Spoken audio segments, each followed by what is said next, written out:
జోగులాంబ గద్వాల జిల్లా Ieeja municipality 11వ ward సభలో రచ్చ జరిగింది.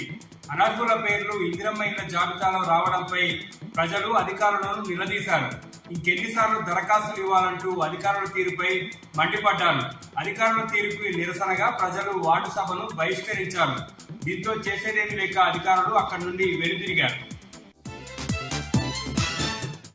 మహబూబ్ నగర్ జిల్లాలోని పలు గ్రామాల్లో గ్రామ సభలో ఘర్షణ వాతావరణం చోటు చేసుకుంది. ప్రజలు అధికారుల తీరుపై నిరసన వ్యక్తం చేశారు.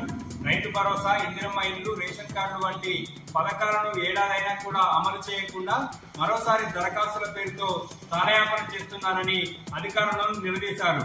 రేషన్ కార్డుల జాబితాలో కాంగ్రెస్ పార్టీకి చెందినటువంటి వారి పేర్లే ఉన్నాయని, కేవలం వారి కార్యకర్తలకు మాత్రమే రేషన్ కార్డు, ఇందిరమ్మ ఇల్లు ఇచ్చుకుంటున్నారని ప్రజలు ఆగ్రహం వ్యక్తం చేశారు. ఏడాది కాలంగా కాలయాపన చేసి రైతు భరోసా కూడా ఇవ్వకుండా మరోసారి గ్రామ సభల పేరుతో మమ్మల్ని మోసం చేసేందుకు వచ్చారని ప్రజలు ఆగ్రహం వ్యక్తం చేశారు.